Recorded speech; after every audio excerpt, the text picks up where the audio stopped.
আসসালামু আলাইকুম। আজকে অনেক ঠান্ডা ঠান্ডা ভাব ছিল, তাই আম্মুকে বললাম আমরা পাতলা খিচুড়ি খাবো। আম্মু যেই বলা সেই কাজ।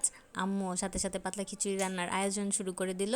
চাল আর কয়েক ধরনের ডাল নিয়ে আম্মু ধুয়ে নিল, তারপর দিয়ে দিল পেঁয়াজ, তারপর আমাদের যেহেতু আমরা ঝাল বেশি খাই, বেশি করে কাঁচামরিচ দিল, আপনাদের মতো দিবেন।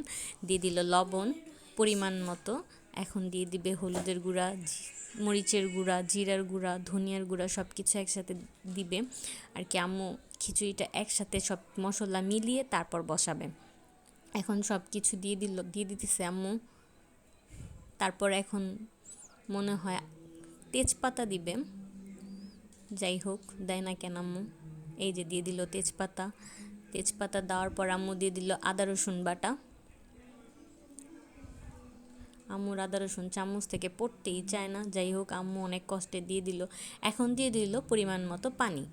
পরিমাণ মতো পানি দিয়ে মিশিয়ে এখন আম্মু এটাকে দিয়ে দিবে চুলায়। চুলায় দিয়ে এখন আম্মু এটাকে ঢেকে দিবে বলক আসার জন্য। তারপর কিছুক্ষণ পরে এটাকে উঠিয়ে নিল। পড়ে যাওয়ার আগেই আম্মু ঢাকনাটা উঠিয়ে নিয়েছিল। তারপর ফুটফুট করলো। আম্মু মনে হয় এখন আবার ঢেকে দিবে, কারণ আমার আম্মু ভয় পায় উতলায় পইরা যাতে সব কিছু নষ্ট না হয়ে যায়। যাই হোক এখন আমার আম্মুর খিচুড়িটা বলক এসে পড়েছে, টকবক করে ফুটছে আম্মুর খিচুড়ি। কালারটা দেখতে অবশ্য সুন্দরই হয়েছে। যাই হোক আম্মু আবারও নাড়াচাড়া করে নিতেছে। এই সময়টাতে আম্মু চুলার জালটা কমিয়ে দিয়েছিল। এখন আমার আম্মু মিষ্টি কদু এনেছে, মানে যেটাকে আমরা মিষ্টি কুমড়া বলি। আম্মু মিষ্টি কুমড়াটা দিয়ে দিল, যদিও এটা সবজি খিচুড়ি না। আম্মুর ঘরে ছিল মিষ্টি কুমড়া, আম্মুর ইচ্ছে ছিল দেওয়ার জন্য, আম্মু এই জন্য দিল। কিন্তু এটা কিন্তু কোনো সবজি খিচুড়ি না, এটা জাস্ট একটা পাতলা খিচুড়ি। তা আম্মু জাস্ট মিষ্টি কুমড়াটা দিল জাস্ট ফ্লেভারের জন্য, বা ওনার পছন্দ তাই। যাই হোক এখন এটাকে আম্মু নাড়াচাড়া করে পানিটা শুকিয়ে নিল। এই পর্যায়ে আম্মু নাড়াচাড়া দিতেই থাকবে, কারণ এই সময়টাতে নাকি নিচে লেগে যাওয়ার ভয় আছে। যাই হোক আম্মু আমাকে যা বলেছে আমি জানি না। যাই হোক এখন আম্মু নাড়তেই থাকবে। নাড়াচাড়া তো উনি আছেই নাড়াচাড়ার উপরে। যাক, ওনার ভালো লাগে নাড়াচাড়া করতে করতে। এখন পানি শুকিয়ে পুরো একদম ছিটা ছিটা আসতেছে। যাই হোক ভয় লাগতেছিল অনেক, 2-3টা ছিটা যদি আইসা পড়ে। যাই হোক আম্মু নাড়াচাড়া দিতেছে। নাড়াচাড়া দিয়ে এখন আম্মু ভালোভাবে নাড়াচাড়া করতেছে যাতে নিচে না লেগে যায়। এখন আম্মু অন্য পাশে কড়াই বসিয়ে দিল খিচুড়িটা বাগার দেওয়ার জন্য। দিয়ে দিল পরিমাণ মতো পেঁয়াজ রসুন, দিয়ে দিল তেলটা দিয়ে আম্মু এখন গরম করে এখন পেঁয়াজ আর রসুনটাকে দাগানির জন্য লাল করে নেবে। বাদামি রঙের হওয়া পর্যন্ত আম্মু নাড়তেই থাকবে। যাই হোক এটা বসিয়ে কোনো জায়গায় যাবেন না, পুড়ে গেলে একবার আবার কষ্ট।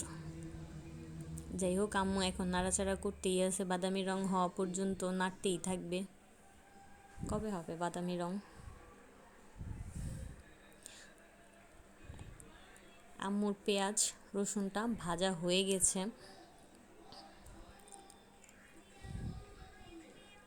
বাদামি রঙের হয়ে আসছে। এখন আম্মু দাগানিটা দিয়ে দিবে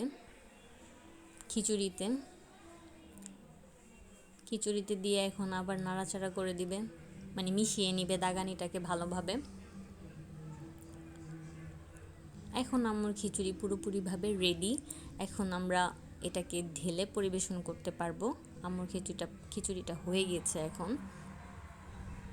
যদিও খিচুড়িটা মজাই হয়েছিল, যেহেতু আজকে অনেকটাই ঠান্ডা ঠান্ডা, এখন ভালোই লাগে এই ঠান্ডার সময় গরম গরম পাতলা খিচুড়ি বা ভুনা খিচুড়ি এরকম খাবার খেতে। যাই হোক ভালোই লেগেছে এটার সাথে।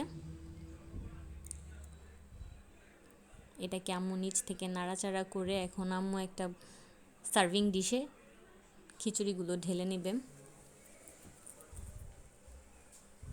যাই হোক আমাদের খিচুড়িটা আজকে অনেক মজা ছিল। আপনাদের যদি ভালো লাগে লাইক কমেন্ট অ্যান্ড শেয়ার দিয়ে পাশেই থাকবেন। আবার নতুন অন্য কোনো ভিডিও নিয়ে আবার আসবো। আজ এই পর্যন্তই, ভালো থাকবেন সবাই, আল্লাহ হাফিজ।